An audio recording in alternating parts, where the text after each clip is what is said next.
Olá, queridos amigos, Boa mais uma noite. vez juntos.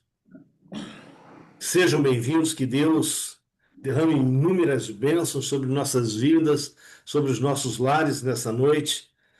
Que a Amém. gente, que a gente seja aí imensamente abençoado, né, pelo nosso Deus. Laudice, você foi Oi, a boa última, noite. você foi a última a chegar até agora. Seja bem-vinda, que Ô, Deus te abençoe. obrigada. Eu vou dar a minha desculpa que eu estava fazendo minha marmita para amanhã.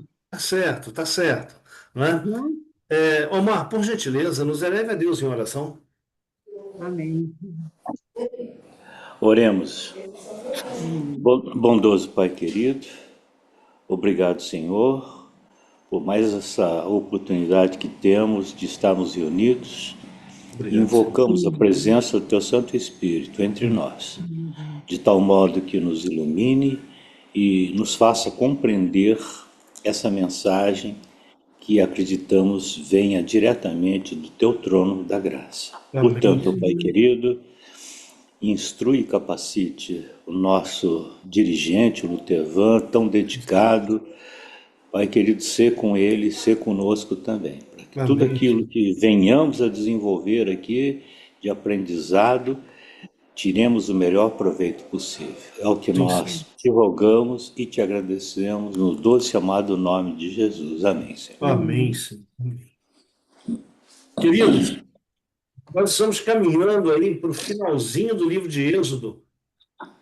Lógico que não abordamos todos os capítulos, tudo que está ali inserido, mas nós tomamos alguns assuntos que julgamos ser assim importantes. Toda a Bíblia é importante, mas que julgamos ter aí um cunho de ensino para cada um de nós. E hoje o nosso tema é exatamente esse: incredulidade na fronteira da terra prometida. Então, durante 12 semanas aí, a gente estudando rumo à terra prometida.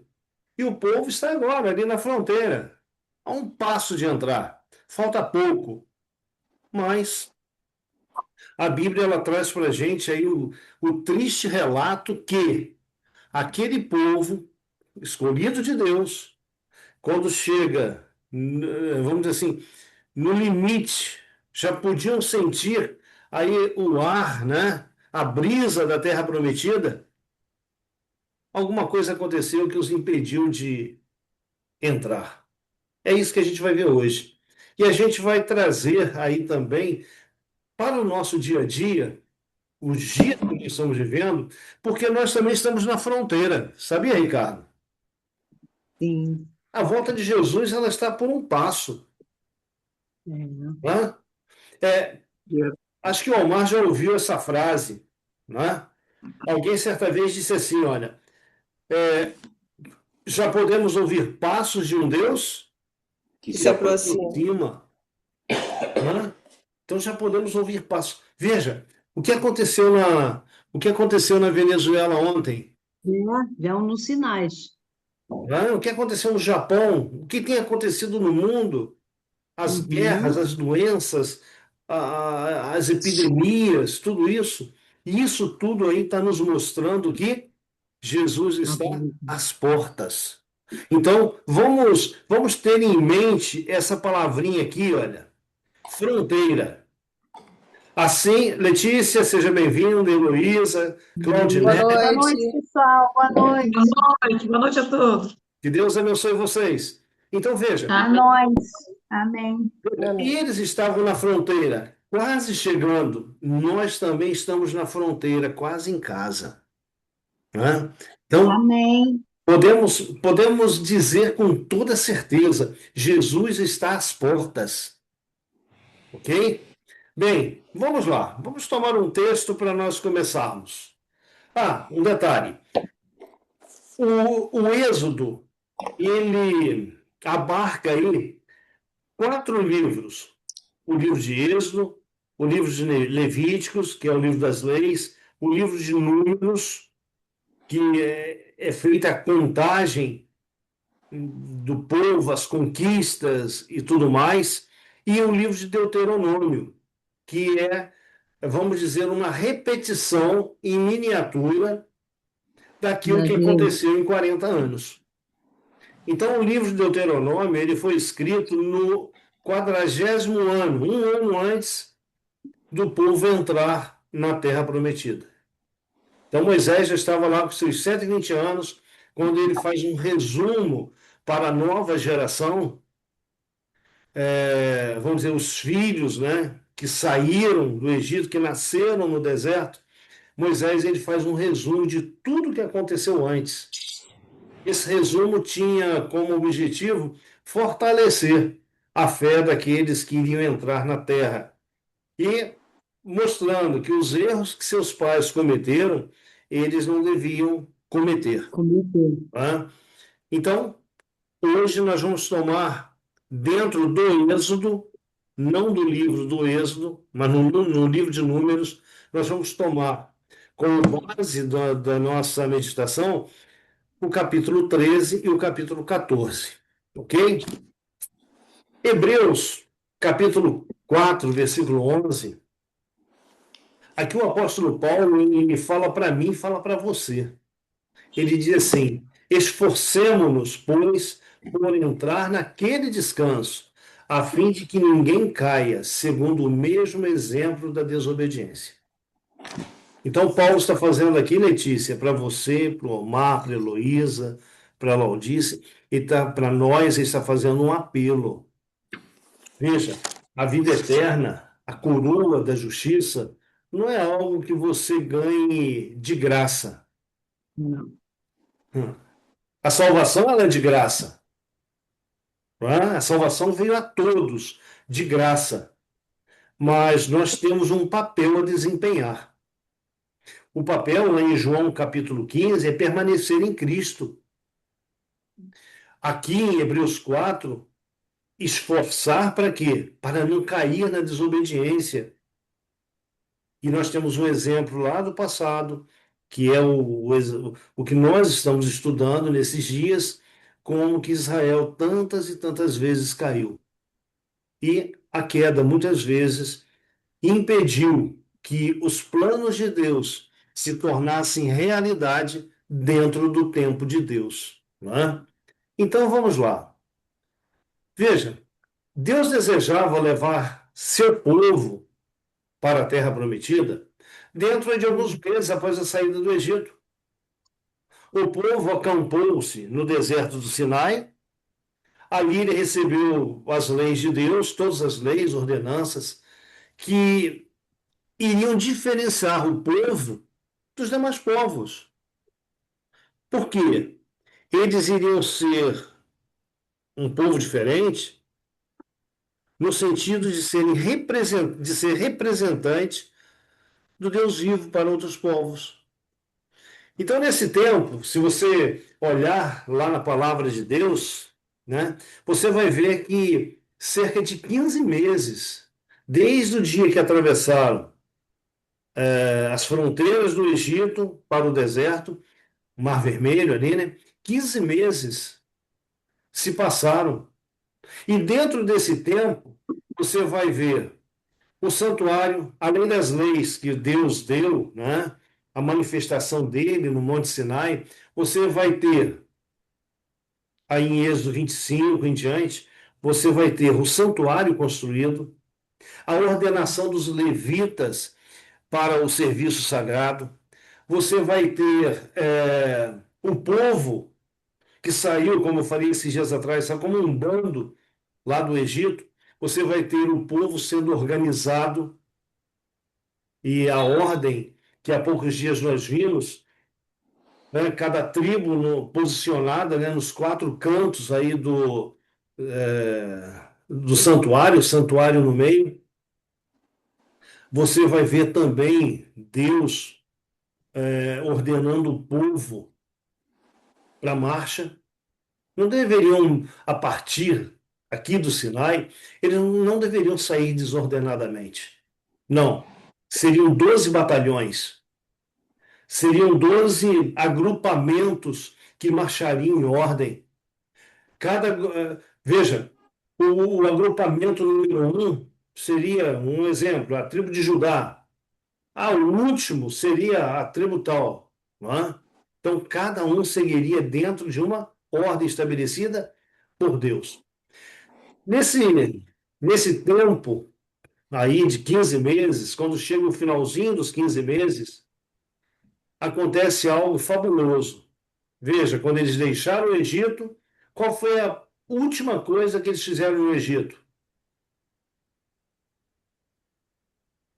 A Alguém lembra? Páscoa? Oi? A Páscoa. Foi a Páscoa, né? Deus ele ordena que o sangue seja passado na porta, né, para marcar, para separar o povo dele, e foi algo tremendo. Nenhum filho, né, nenhum primogênito do povo de Deus é relatado que morreu. Por quê? O povo obedeceu à risca. E agora, exatamente o quê? Um ano depois, no primeiro mês do ano, no que é chamado de Abib ou Nissan, eles celebram a primeira Páscoa fora do Egito. Imagine, a Páscoa ela lembrava libertação, ela é, ela apontava, né, para o Cordeiro de Deus que tira o pecado do mundo, apontava para Jesus, certo? E a palavra de Deus ela vem nos trazendo que após a Páscoa o povo recebeu uma ordem. Era a ordem de desmontar o acampamento. Vamos dizer assim, fazer uma mudança, né? A propósito, quem gosta de mudança? Ninguém. Depende. Que não, agora do trabalho, né? Tudo bem então. Então vamos fazer assim. Você vai mudar, mas vai deixar tudo para trás. Aí não. Você topa uma mudança dessa? Não. Pois Eu mas sei é uma essa. casa bem linda, bem nova, toda mobiliada já. Ah, é? Ah, Para melhor, eu Ricardo. aceito. Tá? Mas olha, Deus tem proposto para nós uma última mudança.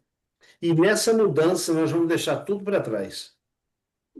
Mas o que tem nesse Mas aí vai valer a pena. Aí, né, vai valer a pena, né? Mas aqui não. Mas aí a gente vai para uma casa linda. Sim, Exatamente sim. o que eu disse, né? É verdade, Letícia. Né? Gente, olha, a palavra de Deus ela traz para nós que o povo devia arrumar suas coisas e olha, eu vou dizer para vocês uma coisa, hein? Vai aparecer coisa para arrumar, como no dia de mudança. Uma pessoa chegou para mim e falou assim: você poderia fazer minha mudança? É pouca coisa. Eu dei 3 viagens. Eu não sei onde que apareceu tanta coisa, né? Mas fizemos. Mas hoje as empresas de mudança, o Tevan, Ah, elas pedem para a pessoa listar. Só dão o preço depois da lista de coisas. Encate, né? né? Então, Aham. gente, olha, desmontar acampamento e marchar. Interessante que, olha só, 11 dias depois do início da marcha, eles chegaram a outro deserto, que é chamado deserto de Parã, em Cádiz Barneia.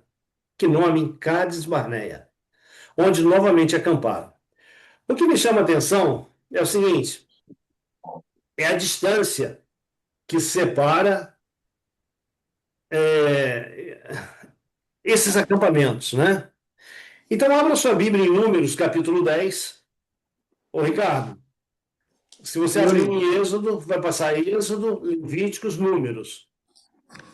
É o quarto livro aí do Antigo Testamento. Boa noite, Eterão. Boa noite a todos. Oi, Roberto, boa noite, Boa querido. noite. Boa noite. Achei. Já estava sentindo tua falta. É que eu estava com problema técnico aqui, Eterão. Isso acontece. Isso acontece. Ricardo, achou? Achei números. Leia para gente, capítulo 10, do verso 11 ao 13. 10.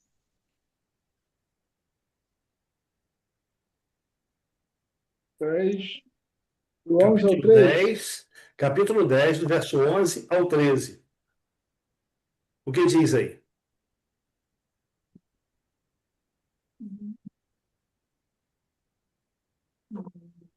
Versículo 10. Capítulo 10. Aconteceu ao segundo mês, aos 20 do mês, que a nuvem se ergueu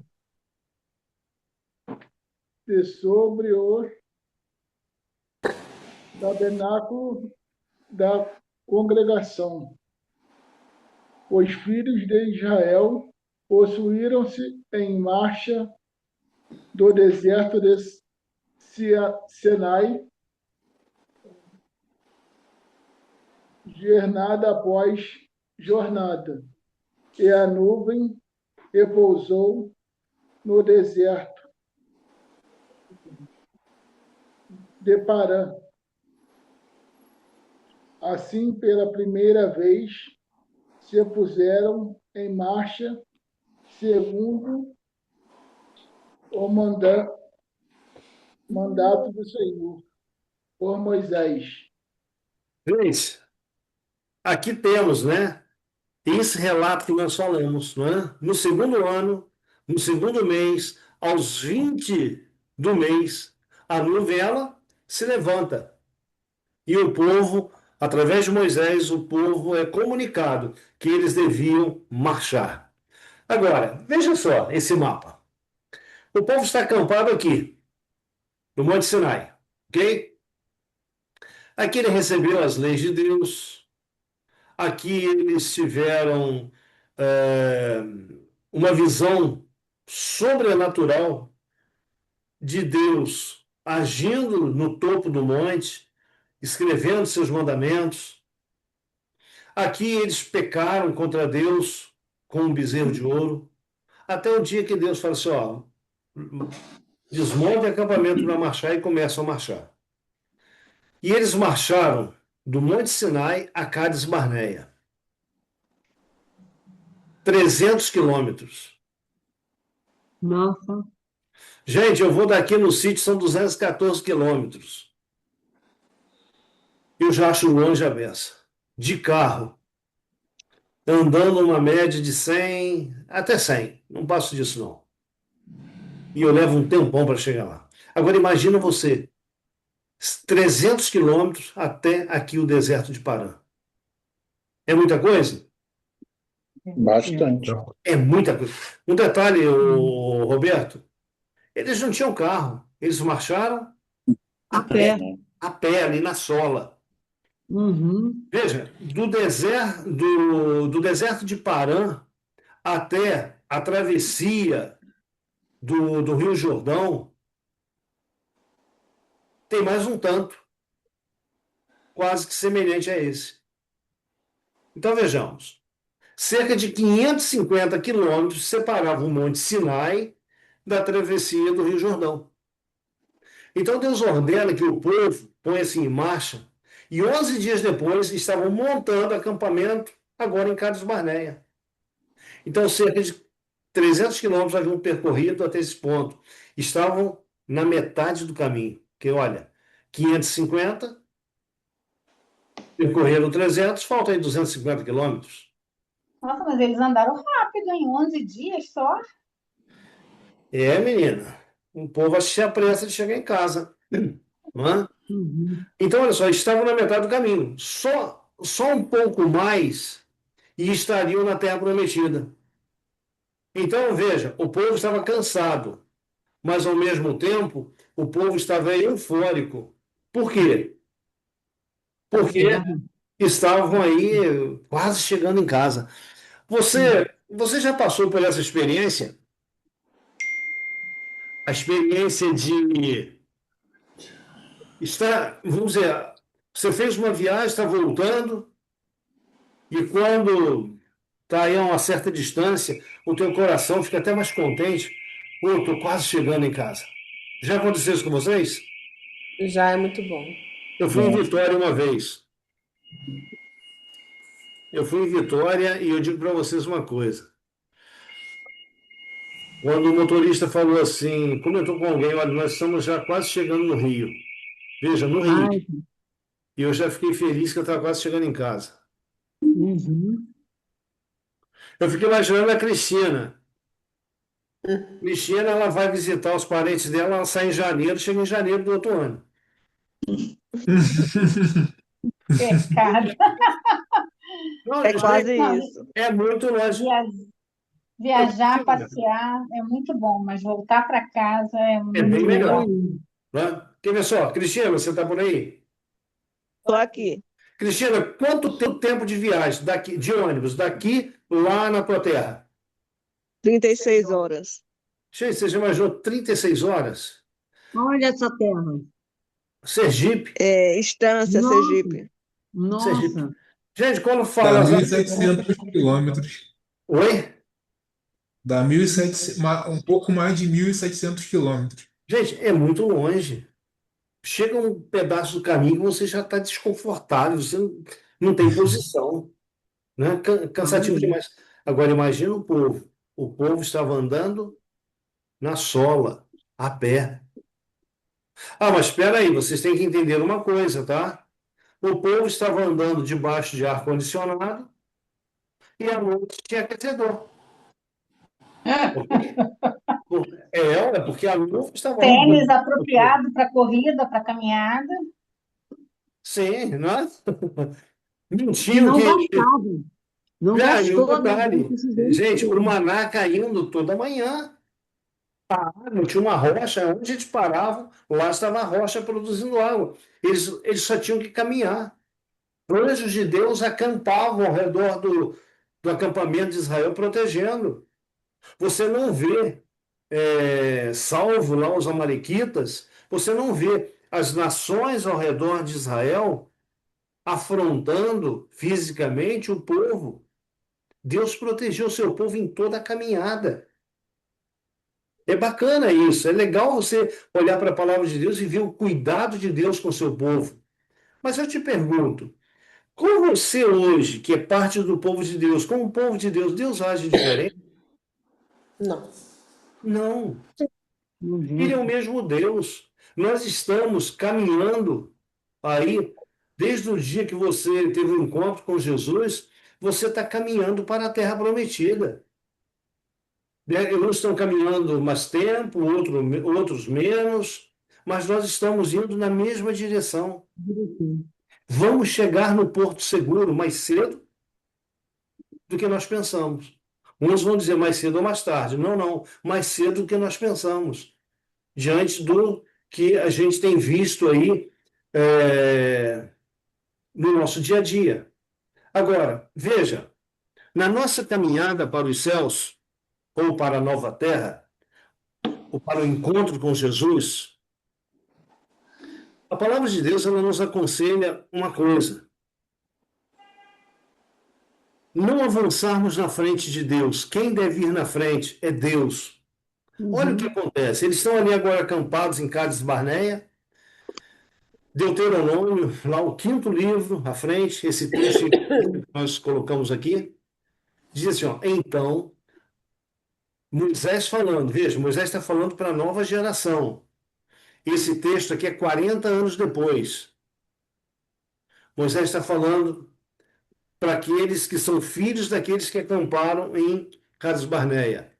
Ele diz, ó, então todos vos chegastes a mim e dissestes, mandemos homens adiante de nós para que nos espiem a terra, nos digam por que caminho devemos subir e a que cidades devemos ir. Aí Moisés diz, e isso me pareceu bem, de maneira que tomei dentre vós 12 homens, um homem de cada tribo. Pergunto a vocês, foi uma decisão errada do povo? O que vocês acham? Hum. Havia pecado nessa decisão de enviar espias para dar uma olhada na terra? Não. Não, Omar? Não. Tanto que eu coloquei aqui embaixo. Uma decisão aparentemente inocente. Ok? Agora, um detalhe que me chama a atenção é o seguinte: queriam antecipadamente conhecer o caminho, a rota e a terra. Veja, Deus os havia guiado até ali. Deus falhou em alguma coisa? Não. Não, até ali não. Omar, Deus não falhou até ali, não falhou em momento, Ele nunca fala. não é? Deus Por que não falharia falhou. depois, né? Por que falharia após, né? Exatamente, não é? Mas o que? Alguém ali teve a ideia, né? A brilhante ideia de, poxa, a gente podia conhecer o caminho, a rota. Poxa, isso só está a 250 quilômetros de distância. Só isso. Então, eles queriam um relatório detalhado da terra que iriam possuir. Deus já havia dito que era uma terra que manava leite e mel. Essa expressão, uma terra que mana leite e mel, não é que a terra, né, é leiteira, ou que a terra seja um favo. Não, não é isso. Mas leite e mel é um sinônimo aí de fartura, não é? A terra era farta. Já imaginou, Roberto? Você chegar numa terra onde tudo já está plantado? Muito bom, né? Era isso que. Por quê que eu digo isso? Porque os povos que habitavam a terra, eles cuidavam da terra. E eles plantaram a terra. Não é? Fruteiras, sementes, enfim, tinha tudo lá. Então, o povo estava indo para possuir essa terra, onde tudo já estava plantado. Então, uma fartura em todos os aspectos. Fartura de água, fartura de alimento. A terra era boa, mas eles queriam saber se tudo aquilo que Deus havia falado, se era verdade. Bom, peraí. Diante disso aí, se eles queriam saber se tudo aquilo que Deus havia falado era verdade, o que que pairava? Dúvida. Dúvida, desconfiança, ok? Então é aquilo que o Omar falou, Deus não falhou até aqui. E Deus não ia falhar agora, né? Sabe, gente, muitas vezes a gente é meio semelhante aqui aos israelitas. Muitas vezes a gente quer andar na frente de Deus, tomar a dianteira. Jesus diz: você toma a sua cruz e faça o quê? Ande na minha frente. Ok? Não, é possível. Isso lá. Mas, Viu? Luquevan, Oi. o problema estava com os homens, né? Não era nem com Deus e nem com Moisés. Sim, sim, O sim. problema era com os homens. Era com os homens. Sabe, tanto, Omar, que Moisés diz, me pareceu bem. Aqui em cima, isso me pareceu bem. Né? E Mas, Moisés era um homem que tinha uma intimidade com Deus, como nós já falamos. E ele foi falar com Deus, Senhor, olha, o povo está querendo ir lá. Moisés, faça isso. Pega um homem de cada tribo, como príncipe, como líder, e pode enviá-los. Veja, Deus poderia ter dito, não, olha, fora de questão. Mas Deus não fez isso. Deus ele permitiu que fossem e Deus iria testar o povo novamente. Não é que Deus precisava testar o povo para conhecer o coração do povo, Deus já conhecia. Mas Deus permitiu que os espias fossem, voltassem e acontecesse o que aconteceu, para mostrar ao próprio povo que eles não estavam preparados para entrar na terra. Então vamos ver o que aconteceu. Vamos relembrar esses 15 meses. Veja bem, foram libertos de forma extraordinária, sobrenatural, libertos das pragas lá do Egito. De forma sobrenatural, o mar se abriu para que eles passassem em terra seca. A rocha fendeu e produziu água no deserto. Eu já vi cavar poço na terra, mas na rocha Uhum. é a primeira vez. Veja, o maná caindo diariamente.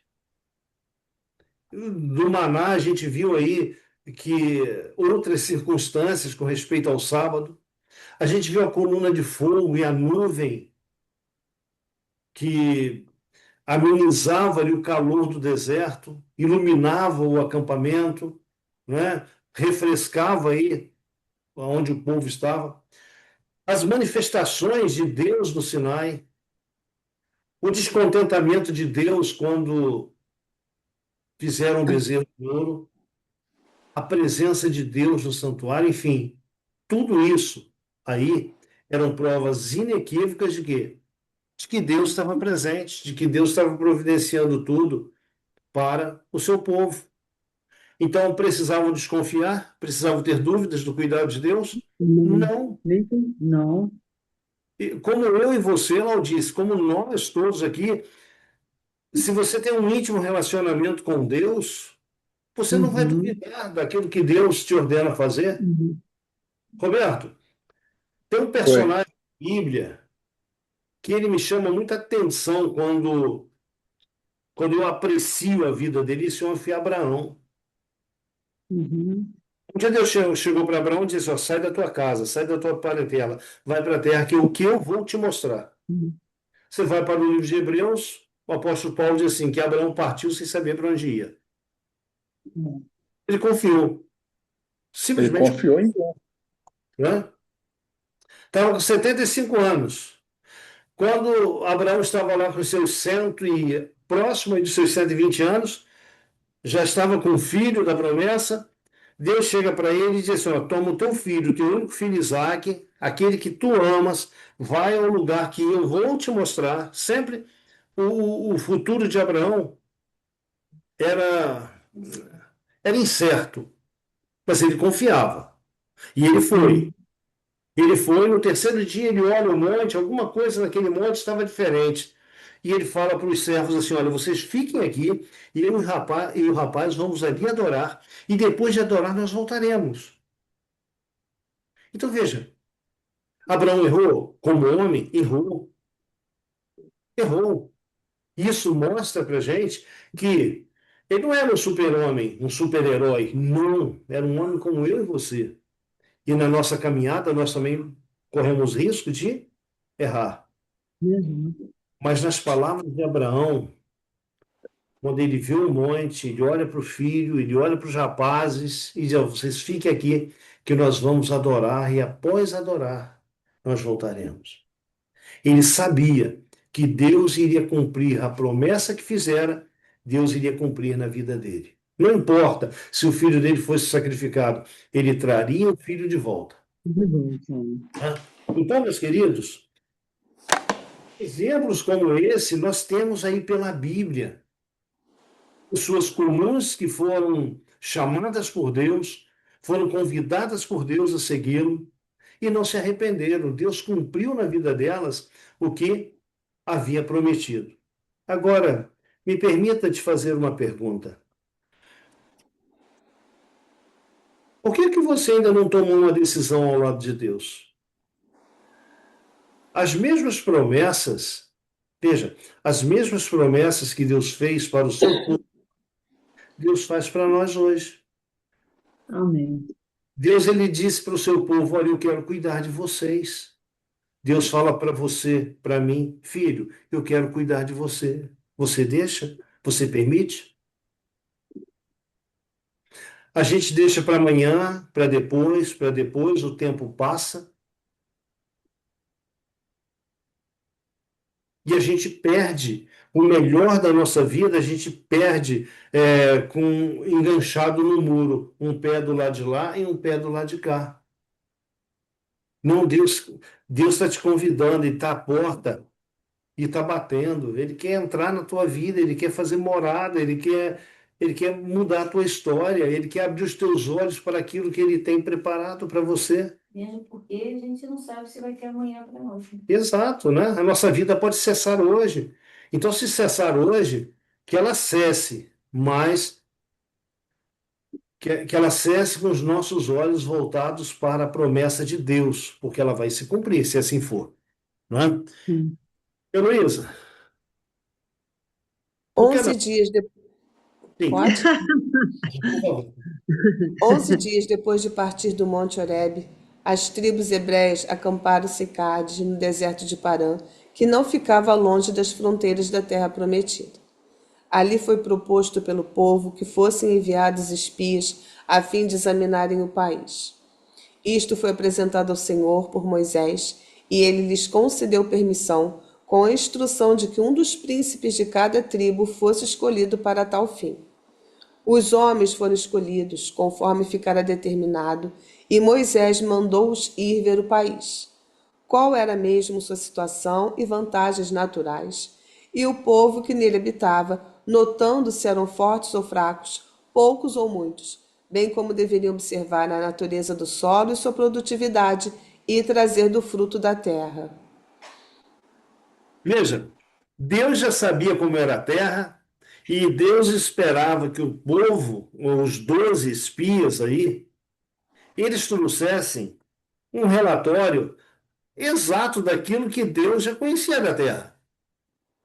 Então, olha só, Eles foram e examinaram a terra toda, entrando pela fronteira ao sul e indo até a extremidade norte. Voltaram depois de uma ausência de 40 dias. O povo de Israel estava acariciando grandes esperanças e os aguardavam com ávida expectação.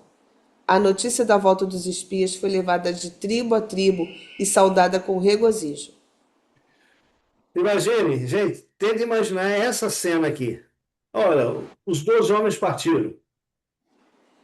Partiram para uma terra que eles não conheciam, ok? Eles tinham uma função lá na terra. Não sei se eles se dividiram de 2 em 2, se eles foram no grupo de 12, mas aqui diz que eles pegaram do sul e foram até a extremidade norte. E cada um desses homens, eles deveriam anotar, descrever aquilo que eles estavam vendo. Então eles eram testemunhas oculares da realidade, até então promessa de Deus para o povo. Lá no acampamento, o povo contava os dias, mais ou menos assim, 40, 39. Era uma contagem regressiva até a chegada dos 12 novamente. Não é? Então, terminaram os 40 dias, o que aconteceu? Os espias trouxeram amostras do fruto que comprovavam a fertilidade do solo. Era o tempo da maturação das uvas e trouxeram um cacho tão grande que era carregado entre 2 homens.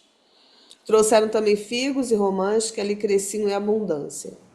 O povo regozijava-se de que devesse entrar na posse de uma terra tão boa, escutaram atentamente ao ser o relatório apresentado a Moisés, a fim de que nenhuma palavra se lhes escapasse.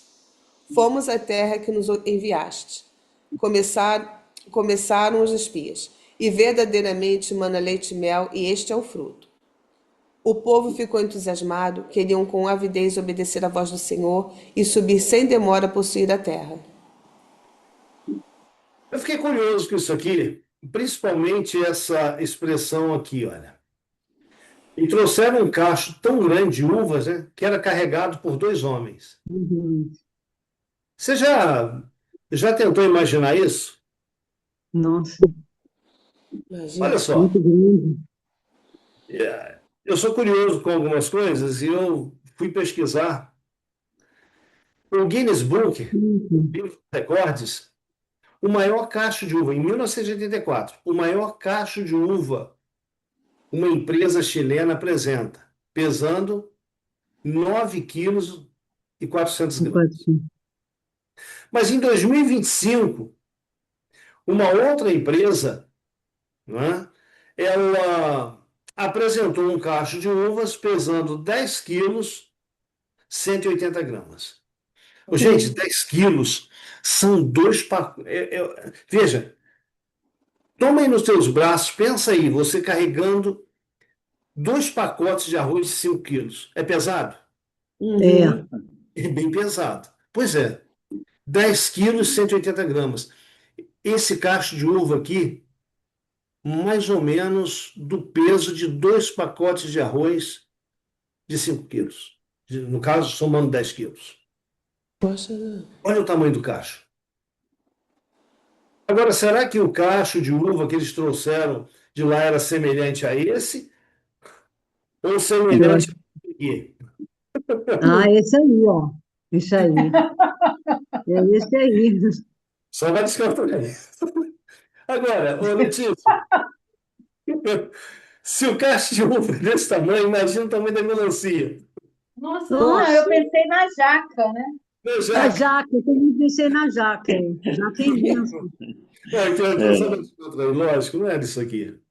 Mas imagina, É quase isso. ano passado, uma empresa me apresenta um cacho de uva com 10 quilos, 180 gramas. Imagina você ainda. Vamos colocar na hipotética. Um cacho de uvas aí com 15, 20 quilos. Trago ou trazido entre 2 homens suspensos por uma vara. Ali era o cuidado, né, para que aquele fruto chegasse intacto lá e o povo pudesse ver. De repente, não Não, é que e ele 40 dias ele não tem estragado, né? também, né?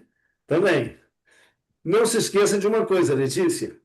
Por trás de tudo isso está o quê?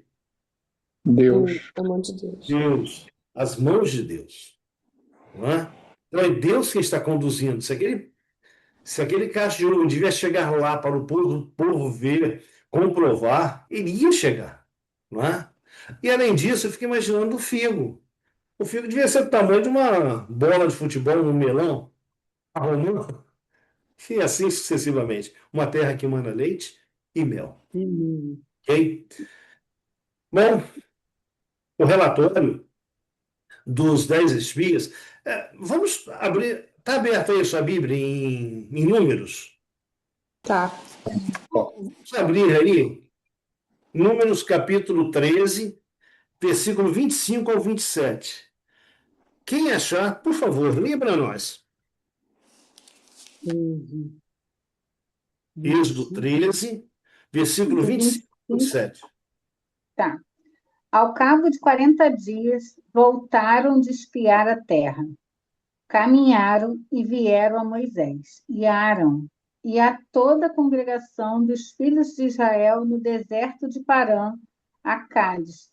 Deram-lhes conta a eles e a toda a congregação e mostrando-lhes o fruto da terra. Relataram a Moisés e disseram: Fomos à terra a que nos enviastes, e verdadeiramente mana leite e mel.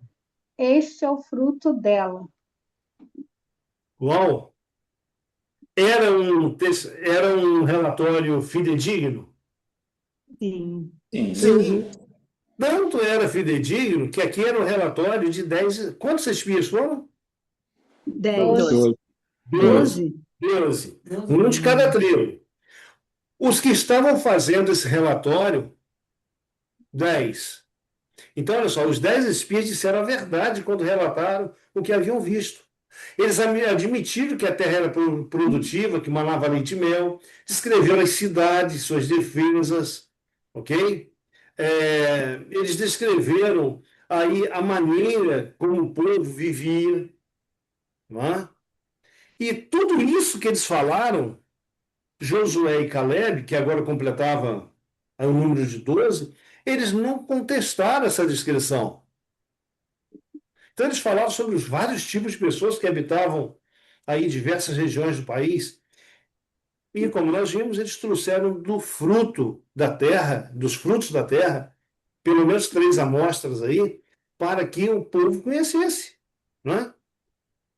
Agora, se você está lendo um texto e você encontra alguma dessas palavras, porém, mas, entretanto, todavia, isso aí Heloísa, você que é professora, o que que isso aí traz para a gente?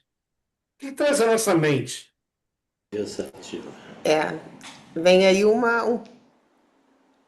é tudo muito bom, mas tem alguma Mas coisa que vai ser diferente, né? uma É mudança. adversativo. Não, uma mudança, né?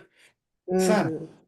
Esse mais, porém, entretanto, todavia, isso aí fez uma diferença para o povo. Alguém leia agora o verso 28, por favor. Deixa que eu concluo. Sim. O povo, porém, que habita nessa terra é poderoso, e as cidades muito grandes e fortificadas. Também vimos ali os filhos de Anak. Gente, Gigante. você observou o povo, porém o povo já indica que uma mudança, ou seja, o relatório ele veio feliz até aqui. Porém, né? O que que esses 10 espias eles trazem para a congregação de Israel? Eles, eles trazem incredulidade. Querem ver por quê? Se nós tomarmos agora até o versículo 33, quem pode ler para nós? 29 ao 33? Os amalequitas habitam na terra de Nequebé. Os heteus, os jebuseus, os amorreus habitam na montanha. Os cananeus habitavam ao pé do mar e pela ribeira do Jordão. Então Calebe fez calar o povo perante Moisés e disse: Ela subamos e possuamos a terra, porque certamente prevalecemos contra ela. Porém, os homens que com ele tinham subido disseram: Não poderemos subir contra aquele povo, porque é mais forte do que nós. E diante dos filhos de Israel, infamaram a terra que haviam espiado, dizendo: A terra pelo meio do qual passamos a espiar a terra que deverá aos seus moradores e todo o povo que vimos. Nela são homens de grande estatura. Até o 33, né? Até o 33. Mais um. Ali gigantes, os filhos de Ananeque. São descendentes de gigantes. Éramos aos nossos próprios olhos como gafanhotos, e assim também o éramos aos seus olhos. Você reparou depois do porém? Olha, as cidades são fortificadas. E realmente eram fortificadas. Se você vai no livro de Josué, você vai ver Jericó. Jericó era. A muralha era tão alta, vamos dizer assim, e larga, que haviam casas em cima da muralha. A casa de Raabe era em cima da muralha. Então as cidades eram realmente fortificadas. Quando eles dizem aqui no verso 28, vimos ali os filhos de Anak, eram gigantes, homens de grande estatura, conforme você vê no verso 32. Mas olha, existe alguma coisa aqui que não bate. Olha, a terra é tudo isso, estão aqui os frutos, aqui ó, 2 homens para carregar um cacho de uva, mas a terra devora os seus moradores. Mas peraí, Eles, se a eles terra deviam ter a devora. altura, eles deviam ter a altura que tinha Adão, né? Que era 4 metros, né? Por isso que as frutas são maiores. Deve ser.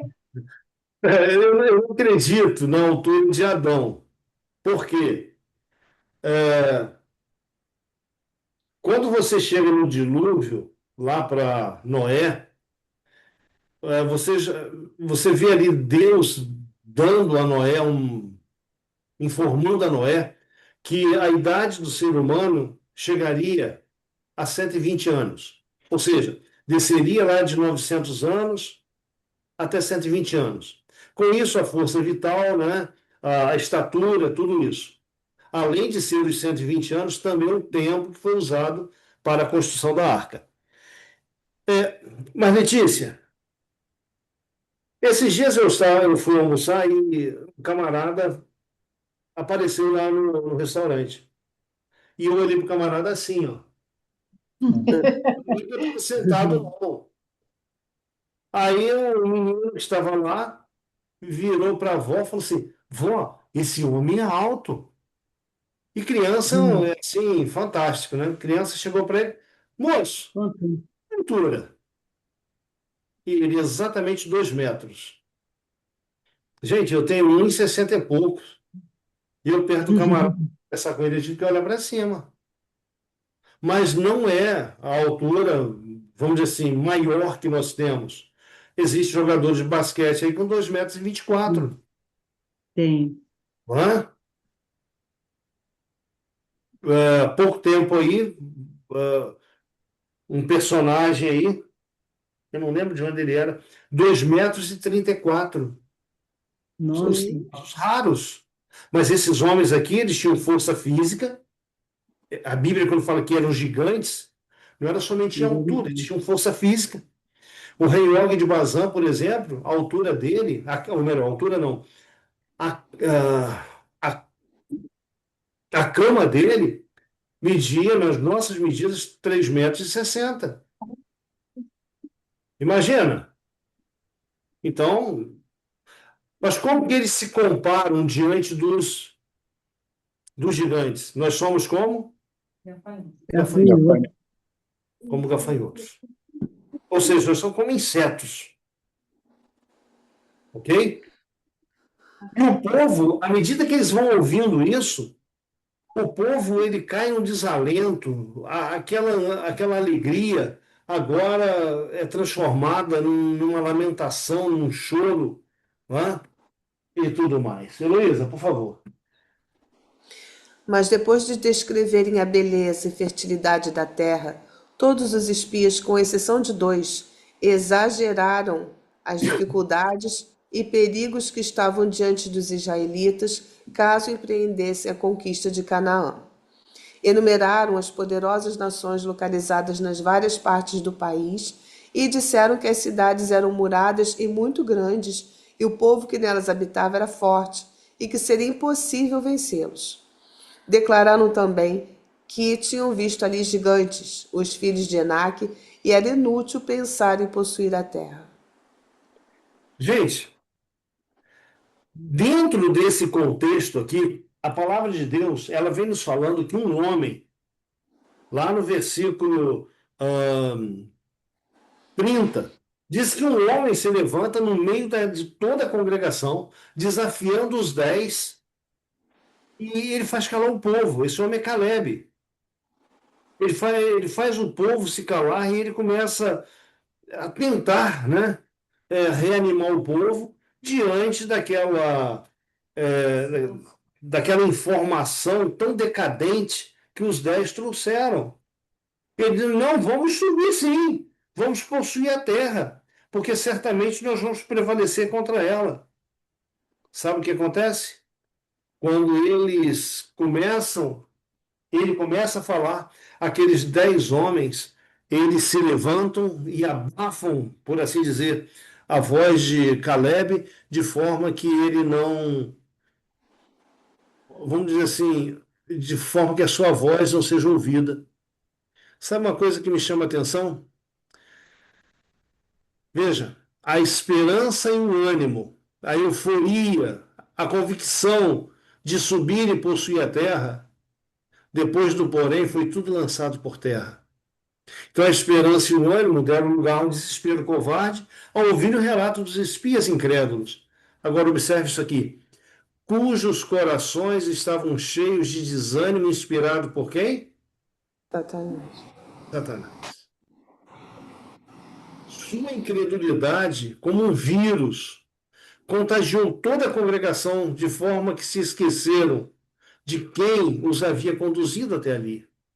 Esqueceram-se de Deus que os guiara com segurança e eles voltaram ao erro lá de trás. Qual era o erro? Murmurarem contra Moisés e Arão.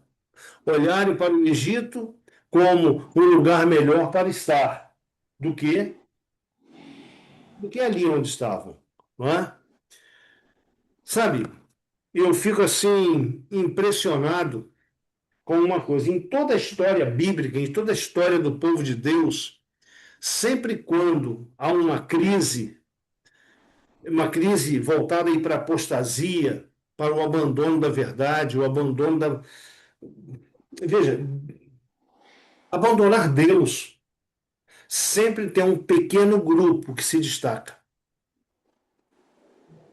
Mas se destaca em que sentido? Se destaca em permanecer do lado de Deus. Querem ver um exemplo? Há poucos dias atrás, a gente estudou sobre Moisés estando no monte, recebendo as tábuas dos mandamentos, e lá embaixo o povo construindo Bezerro. um bezerro. O povo, depois do bezerro feito, fizeram um tremendo carnaval em volta do bezerro. Quando Moisés desce do monte, ele diz: quem é do Senhor? Ou seja, quem não se envolveu nessa idolatria, que fique do meu lado. Quantas tribos ficaram do lado de Moisés? Só Levi. Somente a tribo de Levi. Eram 12. 12 as tribos. Somente uma tribo. E não era, vamos dizer assim, uma das grandes tribos. Se você ver no livro de Números a contagem das tribos, a maior tribo sempre foi a de Judá. E a de Levi, ela é uma das menores. Mas aquele povinho pequeno permaneceu do lado de Deus. A Bíblia ela nos permite, no livro do Apocalipse, fala restante, ou aquele que permanece, aquele que sobra. A Bíblia nos permite de chamar esse grupo de remanescente, aquele que permanece. Permanece como? Fiel. A despeito do que aconteça, permanece fiel. Então, olha só, o povo ficou desesperado em seu desapontamento e aflição. Um pranto agoniado misturado com murmúrio, voz de lamentação tomou conta de todo o acampamento. A alegria agora era um chororô. Então Caleb, um dos 12, se levanta à procura de desfazer a má influência. Veja, Caleb é um remanescente. Quem era Caleb diante de uma multidão? Era somente um homem. Mas, sabe, por um momento o povo fica em silêncio para ouvi-lo. Mas ele é silenciado pelos 10, que novamente infamaram aí o povo e desprezaram a terra que foi prometida por Deus antes mesmo do povo existir. Queridos, veja bem, olha como que isso aqui é triste. Olha, essa é uma triste realidade que está presente em nossos dias. Heloísa, por favor. Se apenas 2 homens houvessem trazido o mau relato, e todos os 10 os animassem a possuir a terra em nome do Senhor, teriam também adotado o conselho dos 2 de preferência dos 10 por causa de sua ímpia incredulidade. Mas 2 apenas haviam advogado que era reto, enquanto 10 estavam do lado da rebelião. Você prestou atenção aí na seriedade desse texto? Mas em toda a Bíblia é a minoria, né? Em toda a Bíblia é a minoria, né? Que acaba sendo através dessa minoria que chegou até nós, até hoje, né? Porque a maioria sempre foi do contra, né? Sim. Mas o texto aqui, Letícia, o anterior, a gente vê Caleb como um remanescente. Josué e Caleb, remanescente, aquele que permanece fiel. Mas esse texto aqui, o que ele traz para a gente é o seguinte: se naquela congregação, veja, 12 espias, 10 foram contra, falaram Já contra. tinha sido o contrário, né? Né? Se tivesse sido somente 2, o povo teria seguido o quê? Esses dois. Se somente dois chegassem, não, a terra é ruim, fizesse um relatório negativo, o povo teria seguido esses dois. O que eu quero trazer com isso? Se você não pode falar bem, não fale mal. Se você não pode elogiar, não calunie. Se você não pode falar uma palavra de apreço, fique quieto. Por quê? Aquilo que nós falamos que gera desânimo ou que é negativo, você pode ter certeza, vai ter um peso sobre alguém. Vai ter um peso sobre alguém. O ser humano, ele é influenciado e influencia. Nossas palavras, elas são assim, não é? Então, se apenas dois homens tivessem denegrido a terra, todo o povo teria atendido a voz desses dois homens e rejeitado a voz de 10 que falasse positivamente sobre a terra. Bom, Josué, ele se une aí a Caleb, né, na tentativa de animar o povo. E sabe o que aqueles 10 incitam o povo a fazer? Apedrejá-los. Apedrejá-los. Queridos, Apedrejar, porque trouxe uma informação. vou dizer algo para você. Cristãos estão sendo mortos no mundo hoje por serem cristãos. Cristãos estão sendo mortos hoje no mundo por abrirem a palavra de Deus para outras pessoas. E não está longe o dia em que você, por viver o que está escrito na palavra de Deus, vão fazer um decreto de morte também contra o povo de Deus. Agora, eu te pergunto, o que aconteceu com Josué e Caleb? Foram apedrejados? Não. Não. Não, não. Olha aqui, justamente na hora em que o povo teve a intenção de apedrejá-los, Deus se levanta. Como?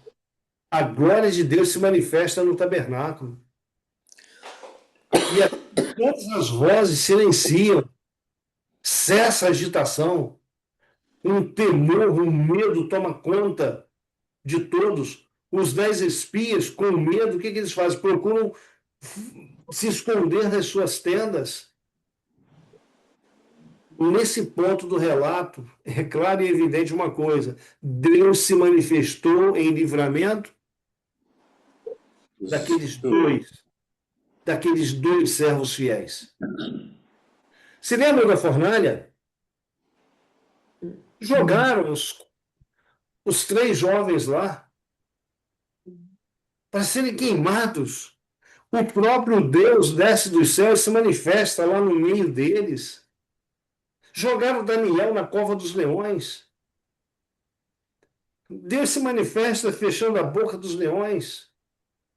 Aí eu me lembro daquele texto, lá do Salmo 34, 7, como o Salmo 91 também.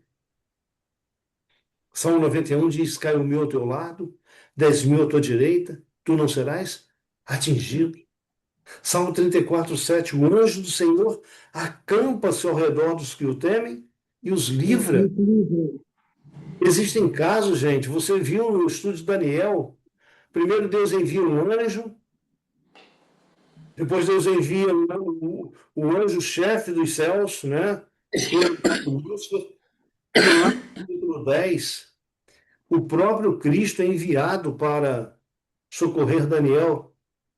Então é assim que Deus age. Deus, ele não deixa desamparado os seus filhos.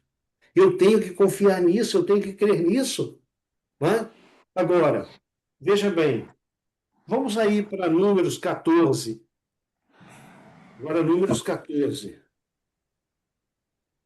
Vamos pegar o versículo 2. Quem achar, por favor, leia para nós. 1 e 2.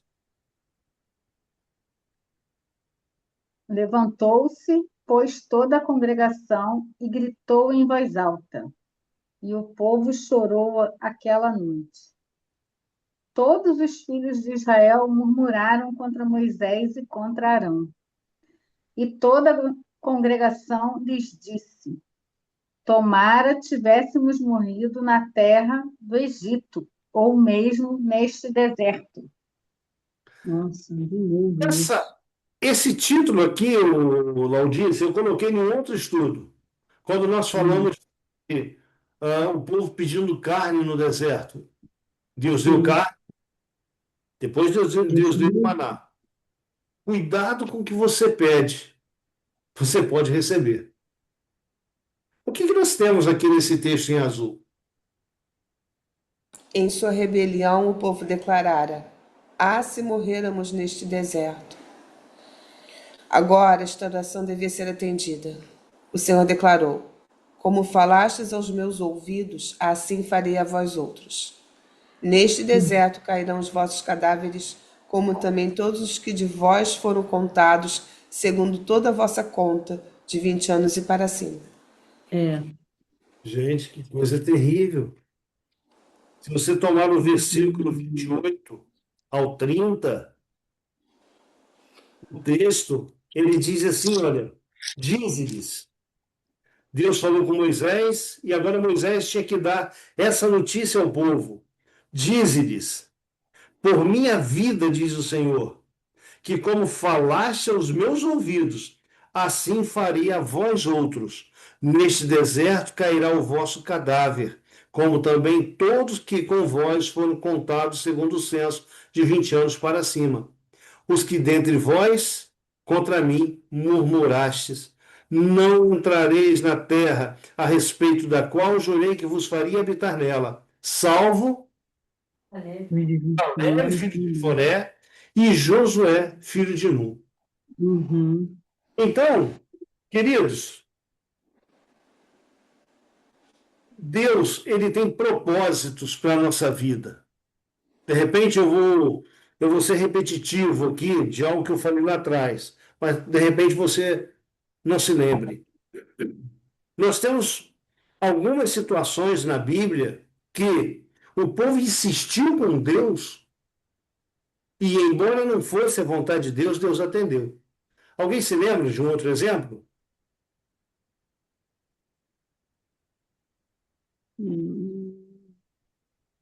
Por isso que eu vou repetir. Vamos lá.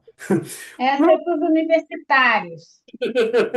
Veja, Samuel, ele era juiz, ele era sacerdote, o que mais? Profeta. Pediu Profeta, né? Enfim, era ele o líder espiritual abaixo de Deus, junto do povo. E um dia Samuel já velho, o povo chega para Samuel e diz assim: olha, nós queremos um rei como todas as nações têm. Um rei que guerreie as nossas guerras, que vá à frente de nós. E Samuel se entristeceu e falou para o povo: olha, vocês querem um rei?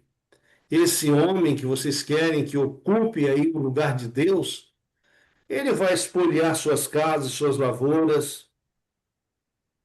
E foi colocando coisas negativas, né, a respeito desse homem. Interessante que o que Samuel falou lá é o que a gente vê até hoje nos governantes. Veja, todos os lugares, todos os países, é raro um ou outro que diga, não, esse camarada ele foi ou ele é literalmente honesto. Vamos dizer assim, a política humana que eles queriam iria trazer tudo de negativo para eles. Mas eles disseram, não, nós queremos um rei. E Samuel foi lamentar com Deus. E Deus falou para Samuel assim, alguém lembra? Eu sei. Eles negaram a mim, eles rejeitaram a mim, não a você, Samuel. Exatamente, não disse. Muito bem, é isso aí. Samuel, fica tranquilo, eles não estão rejeitando você, eles estão rejeitando a mim. Tá? Queridos, aqui o povo também estava rejeitando a Deus. A incredulidade, Omar, me corrija se eu errar, Mas a incredulidade é a rejeição de Deus, Sim, Claro que é. não é? duvidar. A incredulidade é a rejeição de Deus. Eles tinham motivos para não crer? Absolutamente, pelo contrário, tinham vários motivos para Para crer. crer. Mais Sim, sinais seria impossível até que Deus concedeu a eles. é verdade, é verdade. Então, gente, aqui nós vemos incredulidade e ingratidão. Duas coisas juntas. Estavam sendo ingratos com Deus. Agora, vale a pena ser fiel? Sim. Com Sim. certeza. Sim. O texto, a palavra de Deus diz assim, olha, verso 30 do capítulo 14: Não entrareis na terra a respeito da qual jurei que vos faria habitar nela, salvo Caleb, Josué e filho de Josué. Jefoné, e Josué, filho de Num. Tudo Quando aqui vem falando Caleb, filho de Jefoné, e Josué, filho de Num, não é que somente essas duas pessoas iriam entrar na Terra Prometida. Não, mas eles e suas famílias. Imagina, ele, um dia, você vai ver no livro de Josué, lá no 24, verso 15, a mesma disposição que Josué tinha aqui, tantos anos depois, sei lá, 40, 50, 60 anos depois, não sei, Josué lhe disse assim, ó, vocês escolham quem vocês vão servir, mas eu e a minha casa Serviremos ao servirão. serviremos ao Senhor. Senhor. Então ali a família de Caleb, a família de Josué, eram famílias que serviam ao Senhor. E como garantia, eles entrariam agora na terra prometida. Sabe, queridos? Ainda hoje a promessa permanece para todo aquele que é fiel. Vá a Apocalipse, olha lá as 7 igrejas. Para todas as igrejas existe uma expressão assim, ao vencedor. Ao vencedor que se assente comigo no trono. Ao vencedor comerá do fruto da árvore da vida. Ao vencedor, enfim, vá lá depois e você vai ver. São 7 promessas. O vencedor terá um novo nome, terá uma pedra, um novo nome escrito, etc. Né?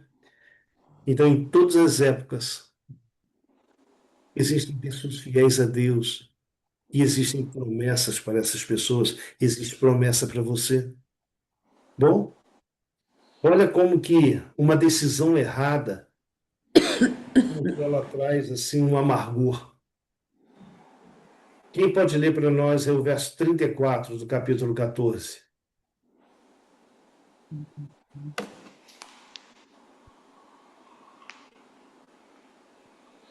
Segundo o número dos dias que espiastes a terra, 40 dias, cada dia representando um ano, levarei sobre vós as vossas iniquidades 40 anos, e tereis experiência do meu desagrado.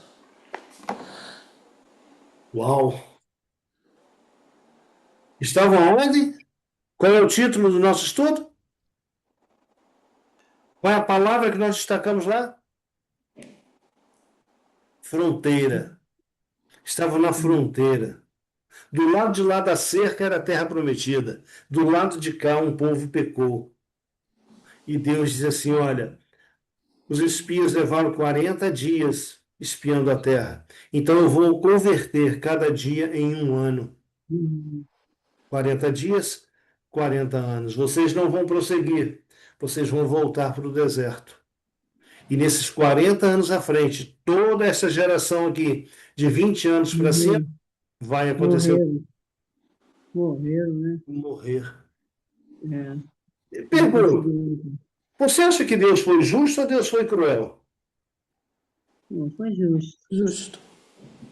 Você acredita que tem muita gente que olha isso aí e diz que Deus foi cruel? Mas Deus é justiça também, ué.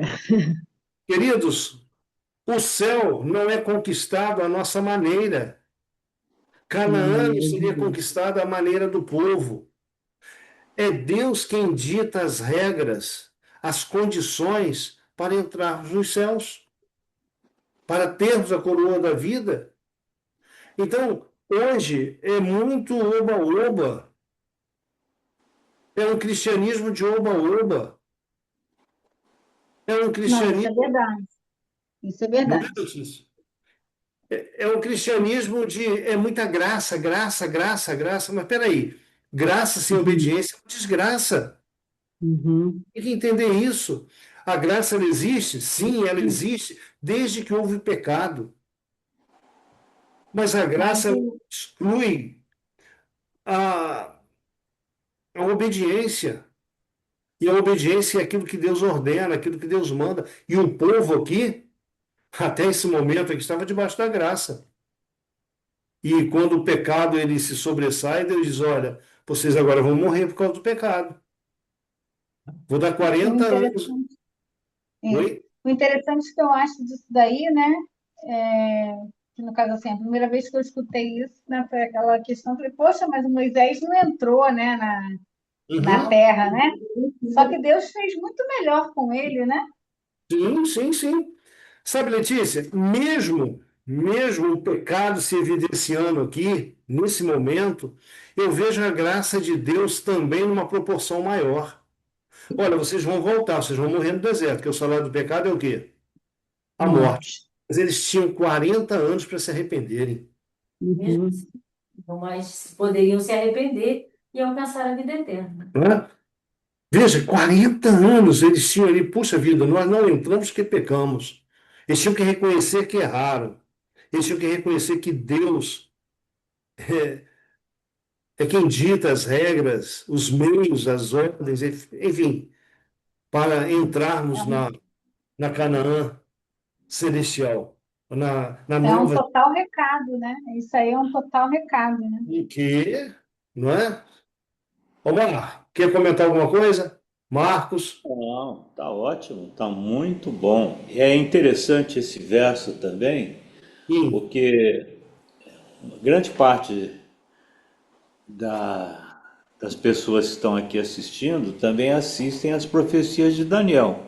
Sim. Então, aqui, essa passagem dos 40 dias de expiação, que foram os 40 anos que eles tiveram que ainda peregrinar no deserto, mostra o tempo profético da profecia, que um dia se representa um ano Uhum. profeticamente. Sim, Né? sim, sim. Interessante. Então, esse verso aí a gente tem que sempre ter na cabeça para interpretar a profecia, porque senão a gente não consegue compreender o significado profético. É verdade. Muito bem lembrado, muito bem lembrado. Gente, todos os dias nós fazemos escolhas. Você abrir os olhos, você começa a fazer escolha. Toda escolha gera consequências. E, Sim. normalmente, as consequências geradas, muitas das vezes, nós não estamos preparados para elas. Certo? Verdade. Sim. Normalmente. Quando nós tomamos, fazemos escolhas ali centradas, as consequências elas vão existir, com certeza. Mas são consequências que vão nos trazer alegria. Então, esse tempo que a gente ainda tem para escolher até que Jesus, ou melhor, até que Jesus volte, não, até que a porta da graça, até que o tempo da salvação se encerre, a gente tem que escolher com sabedoria. A gente precisa, nesse tempo, aprender a confiar em Deus, na direção de Deus. Por quê? Porque tempos virão em que essa confiança vai fazer toda a diferença quanto à decisão que tomarmos. Eu fico pensando, quando eu falo em decisão, eu fico pensando em alguns personagens. Eu me lembro de Policarpo. Policarpo, ele era o líder, o bispo, o pastor da igreja de Esmirna. Trouxeram os amigos de Policarpo lá na arena, no Coliseu, e disseram para Policarpo: olha, abandona, nega o teu Cristo, que você vai viver e eles vivem também. E ele disse: eu não posso, eu não posso. E Policarpo viu os amigos dele morrerem. Policarpo viu a esposa dele morrer, os filhos morrerem. Até que alguém perguntou: mas por que que você não nega esse teu Jesus? Durante 86 anos, eu tenho servido, Poxa, nunca me desapontou. Como que eu iria desapontá-lo agora? É uma decisão? É. Gente, é uma É. decisão. Mas foi uma decisão que foi muito cara para Policarpo. Foi muito cara para a igreja daquele período. Mas sabe qual é a promessa para aquela igreja? Ser fiel até a morte e dar-te a coroa da vida. Então, decisões que nós tomarmos na questão espiritual acertadamente vai te garantir a coroa da vida. Tenha isso em mente, né? Ok, eu acho que é o último texto, Heloísa. Por 40 anos, a incredulidade, a murmuração e a rebelião excluíram o antigo Israel da terra de Canaã. Os mesmos pecados têm retardado a entrada de Israel moderno na Canaã celestial. Em nenhum dos casos houve falta da parte das promessas de Deus. É a incredulidade, o mundanismo, a falta de consagração e a contenda entre o professo povo de Deus que nos tem detido neste mundo de pecado e dor por tantos anos. 4 coisas são enumeradas nesse texto. Eu quero Incredulidade. destacá-las aqui.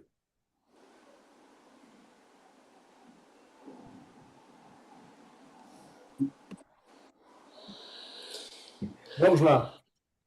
Incredulidade. Será que, será que o povo de Deus hoje tem uma fé solidificada? Não, Fé essa, que se Jesus voltasse hoje, esse povo seria levado aos céus? Não. É povo. Agora, vamos trazer para o pessoal. Será que eu tenho uma fé sólida em Cristo? Que se Jesus voltar hoje, ou eu morrer hoje, eu estarei entre os salvos naquele dia da sua vinda? Uhum. Não é, não é sério isso? Muito sério. É muito sério, gente. Sabe o que que eu entendo aqui por credulidade? Incredulidade é a negação de Deus. Mas por credulidade, entrega total, sem reservas. Entrega total. Outra coisa, mundanismo. Gente, eu não posso querer a vida eterna vivendo um pedaço do mundo e um pedaço do céu. Jesus disse assim: olha, o mundo jaz Do maligno. marido. esse mundo pertence a Satanás, as coisas do mundo pertencem a Satanás. A gente está nesse mundo, mas não somos desse mundo. A gente está nesse mundo, mas a nossa pátria é outra. Jesus disse: olha, Pai, eu te peço que os livres de quê? Do mal, livre do mundo, da contaminação do mundo. Mas enquanto nós estamos no mundo, devemos deixar as coisas do mundo, o pecado do mundo, lá no mundo. Tem muita gente apreciando as coisas do mundo e querendo o céu ao mesmo tempo. Não é feliz nem num lado e nem no outro. Veja bem, a terceira coisa, falta de consagração. Essa palavra consagração, ela me lembra de algo sagrado, de santo. Deus, ele olha para mim e olha para você. E ele diz assim: sede santo, Santos. como eu sou santo. Ou seja, sagrado. Nossas palavras, nossos pensamentos, o nosso convívio tem que ser separado. As pessoas têm que olhar para nós e têm que ver Jesus em nós. Nós temos que refletir como um espelho Jesus. Bom, agora, contenda entre o povo de Deus. Você reparou que lá no deserto, lá em Cades Barneia, houve uma contenda entre o povo de Deus, e essa Sim. contenda impediu o povo de ver claramente as promessas de Deus? Quando Sim. há contendas no meio do povo de Deus, eu comentei isso um dia, numa reunião que a gente teve, quando há contendas no meio do povo de Deus, essas contendas impedem o Espírito Santo de agir. Então, aconteceu, tão logo aconteceu, vamos tentar resolver, não é? Vamos buscar a paz, vamos ajoelhar juntos, vamos, Senhor, por favor, nos perdoe. Num momento aqui, de repente, frenesia, a gente errou, mas por favor, nos perdoe. Então, essas 4 coisas aqui têm impedido o povo de Deus já de ter recebido aí a coroa de glória. Então, diante disso, eu deduzo o quê? Se nós ainda estamos nesse mundo, não é porque Deus está demorando, embora Ele tenha um tempo. Se nós ainda estamos nesse mundo, é porque Deus tem esperado por mim e tem esperado por você. Deus tem esperado por nós. Para quê? Para que a gente não se perca. Então, hoje, esse tempo finalzinho que a gente tem aí para a volta de Jesus, é tempo de confiar no Senhor e em suas promessas. E essa confiança, ela se desenvolve como? Fazendo isso que a gente está fazendo aqui cada semana. Estudo da palavra de Deus, oração. Então, Deixa eu olhar para as outras pessoas o que Deus está fazendo na tua vida. Então eu faço um apelo, novamente eu faço esse apelo para você. Faça da palavra de Deus, faça da oração o teu alimento diário. amém. Antes de sair para as tuas atividades, tenha um encontro com Deus. Amém. Esse encontro com Deus, dia após dia, vai lançar fora toda e qualquer incredulidade. Sabe por quê? Você vai se tornar como Abraão. Você vai se tornar como Jó. Jó disse, eu sei que o meu Redentor vive. O apóstolo Paulo diz, eu sei em quem tenho crido. Então, que essa seja a tua experiência. E tenha aí na sua mente o seguinte, eu estou na fronteira, né? Estou no limite, né, da caminhada, no encerramento da caminhada. Já posso ver o que é a linha de chegada, a faixa de chegada da volta de Jesus. Ricardo, você não pode faltar naquele dia. Roberto, você não pode faltar naquele dia. Letícia, você não pode faltar naquele dia quando Jesus voltar.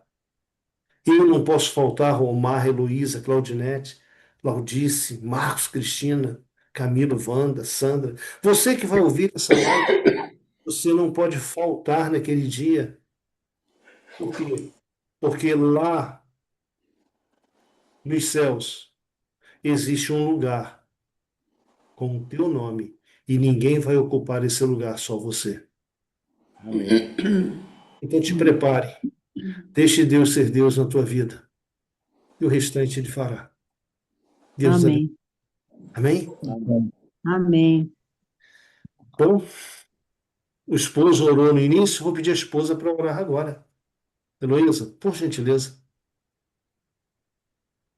Senhor nosso Deus e nosso Pai, muito obrigada, Deus querido, por esses momentos preciosos que passamos estudando a Tua palavra. Obrigado. Estudando, Pai, de como é sério, como é impressionante esse relacionamento que temos que ter com o Senhor, de dependência do Senhor. Porque o Senhor é Deus, o Senhor é onipotente, o Senhor é onipresente, o Senhor é o nosso tudo, o nosso provedor, o nosso Criador. O Senhor é que sabe todas as coisas. E nós temos que mostrar para o Senhor essa fidelidade, honrar o nome do Senhor, acreditando e mostrando para todos que confiamos no Senhor. Amém. Deus amado, nós sabemos que não podemos mais viver tanto tempo aqui nessa terra que está tão em trevas, tão doente. O mal tem feito horrores com a Tua criação, Pai.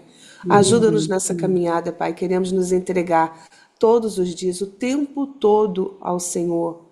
A cada Amém. minuto, a cada segundo de nossas vidas, queremos entregar, queremos honrar o Senhor com as nossas vidas, Pai.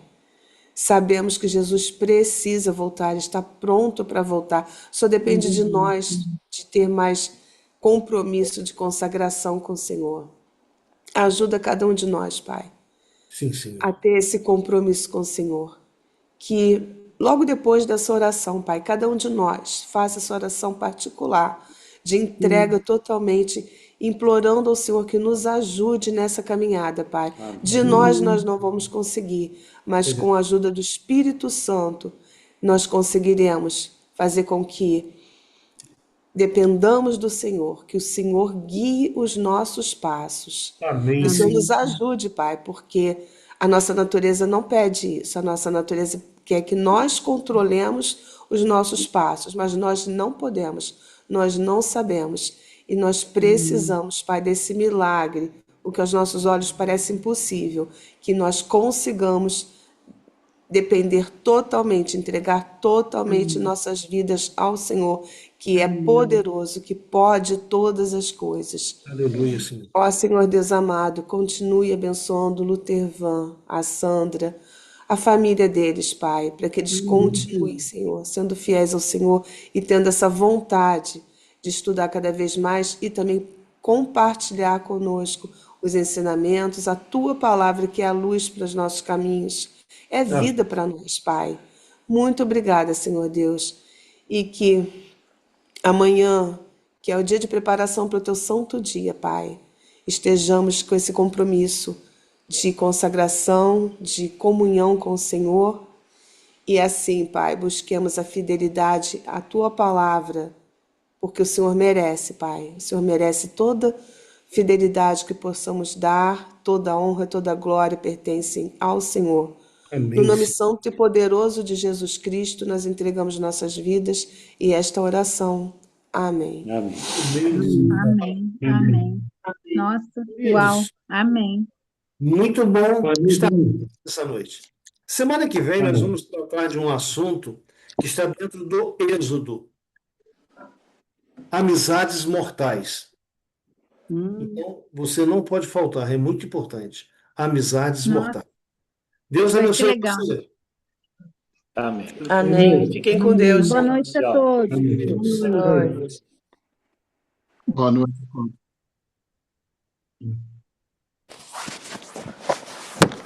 Deixa eu fazer um chat longo. Boa noite.